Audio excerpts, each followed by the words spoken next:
Hello, my name is Okello Sharon Nagenjwa. Welcome to Triumph. Let somebody else's story inspire you to move from where you are to greatness. Today we bring you Jean Byamugisha, the CEO of Uganda Hotel Owners Association. A phenomenal woman. She thrives at this position. She is the youngest to ever hold this position in the 20 years of existence. Jean, thank you very much for joining us. Thank you so much. You look lovely, as always. Thank you so much. I want you to share your story to the world. So tell me about this journey. My journey has been a very exciting one, really, to say the least. And again, it is something I don't take for granted. Yes. It is something I'm grateful for every day. And I am one of those people who lives in the moment and enjoys the moment. I'm not one of those people who subscribes to the idea that when I look back on my life when I'm 6 years old, no, I look back on my life at the end of every day. When I go home, I'm like, okay, that was amazing that you did today. Okay, that was a great day that we had.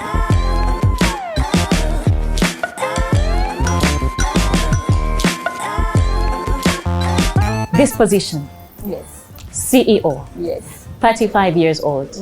Was this the dream? I've always been ambitious. My dream, I am a daddy's girl. So my father is a lawyer.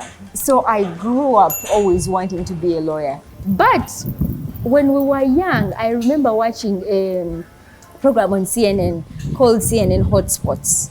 Of course, this is a very long time ago, so it has since been cancelled. But the presenter was a young lady who moved around the world and visited different hotels. And I remember thinking, that is the most awesome thing I have ever seen.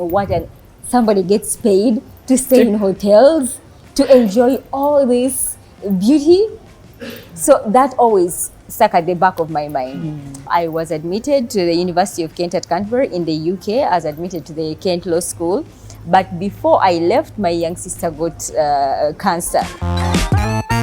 She's the first cancer person I've ever known. We thought, oh yes, a couple of months, we'll get this out of the way, and next year you can go and do your law at the Kent Law School. So I went my career for 1 year. I did the course for 1 year as I had deferred my law school entry to the next year. After the first year, I excelled. And that's how I got into tourism. And they say God works in mysterious ways. That was the best decision that has ever been made for me.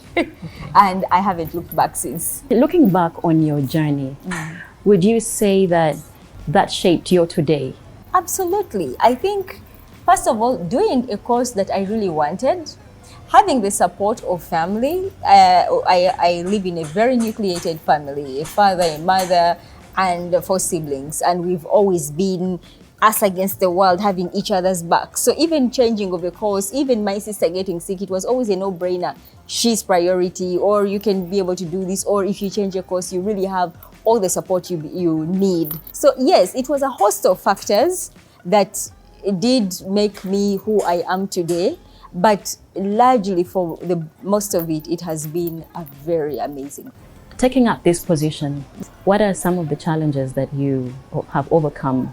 Oh, first of all, taking up the position itself was very intimidating. At the time, I was working with the UN. The UN is everybody's dream job. Yes. So I remember when I did apply and I came for the interview and I actually excelled at the interview. Resigning from the UN was also another problem because I had 2 sets of camps. You know, I had some people who were telling me, absolutely, chase your dream. And another set of people who were telling me, which kind of human being resigns from a UN job, you know? Because even the UN job was amazing, it was exciting, it was going very well. I had been in there for 2 years and my star was rising. But I remember a very good conversation I had with my dad that helped me make my decision because I was really torn. And so I sit with him and then I say, okay, I don't know exactly what I want, where to go. It's 50-50. I need a tie break. So he told me, never shy away from leadership. What's the worst that can happen? And I thought to myself, that's a good point. What's the worst that can happen? It was very intimidating. At the time, I was 32 years of age. At the time, I was the first female to take up this job. It was always male, 50 plus and hotel owners to take up the job. So it was really quite intimidating. I also had people who said, you see, you deal with the biggest hotel owners in the country. You need to be equally huge. You're a very small-bodied woman. How will you get these big decision makers to listen to you? Okay. And so I realized, okay, I have to employ every gun in my arsenal to try and make sure that people can listen to me. So I said it's up to me to make sure that I add value. But also, again, I had very good mentors. I had Mrs. Muhwezi, who was the deputy chairperson at the time, the late Haji BMK, who was the chairman, and they believed in me. I remember Mr. Haji BMK calling me to his office and saying, I trust you, you got this job on merit, you can do it, and we are behind you. And that was enough. For an industry that employs about 60% of women, yes, there are not many women at the top, and then you are at the helm. What would you tell another woman that is vying for a position like this? You know, there is some truth in the saying that heavy lies the head that wears the crown. When I took this job, I remember my boss, Mrs. Muhwezi, called me and she said, okay, congratulations, you have the job, but you know that your life has changed forever. You're not going to be the same person that you can be, because now you're not only representing yourself, you're representing us, our voice, but most importantly, everybody else is going to be looking up to you. There is some places you can't go. There is some clothes you can't wear. There is some things you can't do. You are now not living for yourself. Yes. And so you must be flexible as a human being to be able to live up to those expectations. You must be humble also. You must remember that I am in service. I am not the big boss. There's always a sort of fall in balance when it comes to humility and living up to your standards. People like to confuse that a lot. They see you eating in particular places, you're doing certain things in a particular way, you're carrying yourself as a woman with class, and of course others will associate that with pride.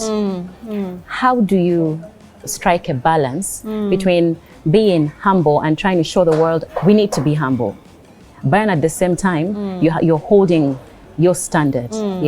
You have to be authentic. People can tell when you're faking it. People can tell when you're being a poser. People can tell when you are...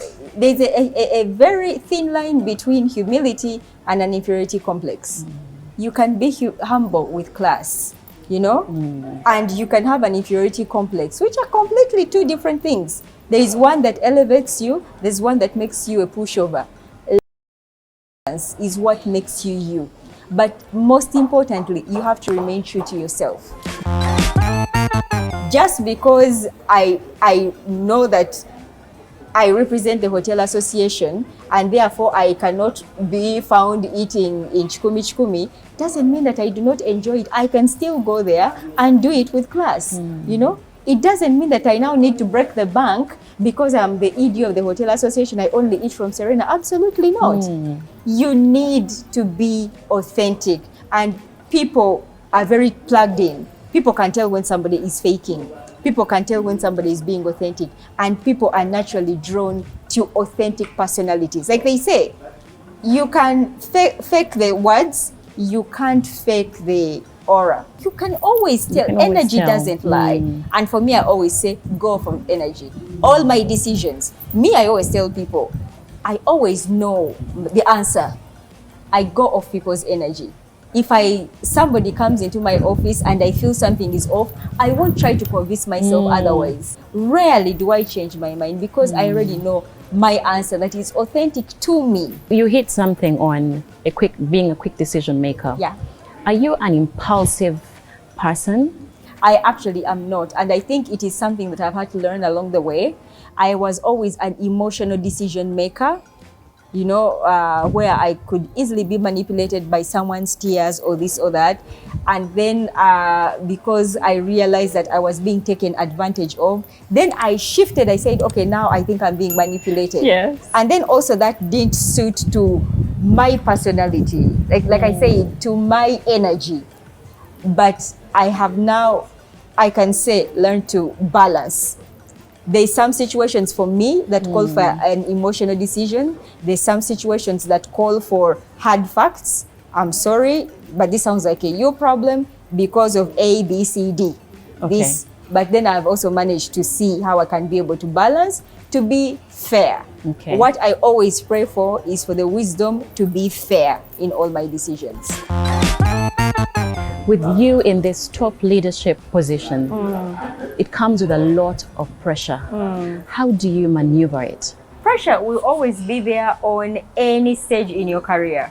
If you're an intern, there is some sort of pressure associated with that. If you're a CEO, if you are an entrepreneur, there is always going to be pressure. But the thing is, number one, if you have received a job on merit, you will be able to circumvent the pressure that comes with it because you have prepared for this.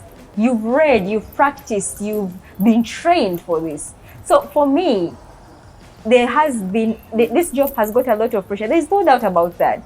But it is something, number one, that I love. So I enjoy pressure. At home, they call me a fixer because I work very well under a crisis. I love a crisis. I excel in a crisis. If there is a problem, that's me right there. That's where I love this, that. So when I started this job, I found the association in debt. I came and found the association was, we had no office space. I found we had no money on the account. And in 6 years, I was able to turn that completely around to having an accounts and projects worth billions of shillings, paying rent months, years in advance, having, expanding, recruiting more staff, something that nobody ever thought maybe I was capable of. For a person who is as active as you, I can only imagine what happened during COVID when the tourism sector was hit hard. Yeah. So how do you overcome that? If I speak from a personal opinion, for me, COVID was a little bit welcome at the time because personally, it was an opportunity for me to relax a bit. Like I said, I don't like being idle, so I hadn't taken leave in a while. And so COVID was time for me, to sit and recenter myself and then balance. But again, it was a crisis for the industry. We had staff who were getting furloughed every day. We had hotels which were closing. But we also had, because I work with so many of the hotels and hotel staff, my phone was always ringing. People calling you from home telling you, Madam, we don't have salaries. I don't have what to feed the children. What are you supposed to say to something like that? What are you supposed to do to something, in a crisis like that? You're a very beautiful woman, Jean. Being a beautiful woman in a powerful position, people have perceptions. Kindly share with us the challenges that come with that as well. I always tell people that true, beauty can get you through the door, but it can only open the door, You still have to work at it if you're going to go up. So there is no shortcuts. You might jump the queue a little bit because, oh yes, you're beautiful, and so it's human nature that everybody gravitates towards people who they think are good looking. But even for you as somebody who is perceived to be good looking, you must pay your dues. There is no shortcuts. Actually, many times you need to work twice as hard to be able to earn the respect and of people thinking that you came in just because of your looks. When it came to you taking up this position, what is one of the comments that somebody uttered at you that got to you, but you had to fight to prove them wrong? I remember somebody on the interview panel when they were, I had, again, it was completely on merit. It was advertised in the papers. I applied. There was a very tough interview panel and I came out the best. But it was between me and another person who was number 2. And one of the biggest issues was my size. They said the position, the title is so big for somebody with so small a stature. And this is where I will always be grateful that, again, for having been given this opportunity on merit, where they said, you know what, she was the best. Let us give her an opportunity. let it be hers to lose. If she doesn't make it, then we can always go back and review where she has gone wrong. But I do remember on that panel, there were people who said, we are parents, we've got small statured kids, and we wouldn't want any of them to lose an opportunity just because of their size, because we have seen what's in the head. And that's why I was the first female, you know, and it was a big deal. She's female, what happened to the bells? So it was really huge for me. I had to push myself. It was a lot of sleepless nights. It was a lot of researching. It was a lot of, if you are given a microphone to be able to address, you need to be able to wow them. So I had to learn to be a public speaker. I had to learn to have facts on my fingertips. Many times my boss will call me and say, how many hotel rooms do we have in Kampala? And you don't even have 2 minutes because she'll tell you, I'm in cabinet right now. I need this information right now. You must have this information. I can't tell her, oh my goodness, give me 2 days, give me 1 hour. No, I want it right now. So I had to make sure that I became my job. Everybody has a bad day. Yeah. Do you have days where you feel like giving up? No, not really. I think mainly because I'm the eldest of 5, I learned the art of self-soothing. If I have a bad day, I talk to myself. If I have a bad day, I will fix it myself. If I have a bad day, I will find a solution. Of course, that doesn't mean that I do everything. No. Even if finding a solution means I'm going to call a friend and talk about this, you know. What does triumph mean to you? For me, triumph is even getting through the day, knowing that I have done everything I should have and possibly could have that day. I kept joking in the office that I don't like homework. So I will not leave office if I have something I can finish today, because I would rather finish something today and take tomorrow off. So triumph for me means at the end of every day, am I proud of what I have achieved? Am I proud of this person? Have I done everything I should have done? Do I have anything that I have left for tomorrow when I could have finished it today? I will have a good cry if I feel I'm overwhelmed, you know? I have bad days where you go for a board meeting and you have messed up and I need to cry, and yes, I do have those bad days. But then once I stand up and brush myself off, I'm like, okay, where did I go wrong? What do I need to do to get back on track? We always go through moments, some sad, some happy. But then guess what? In every moment, there's always a silver lining. There's something positive in that moment. So instead of focusing on the negative, look at the positive. This is Triumph, and we share such stories to inspire you that every day there's something special to be thankful for. My name is Okello Sharon Nagenjwa. Follow us more on our YouTube channels, Facebook channels, Twitter, and Instagram.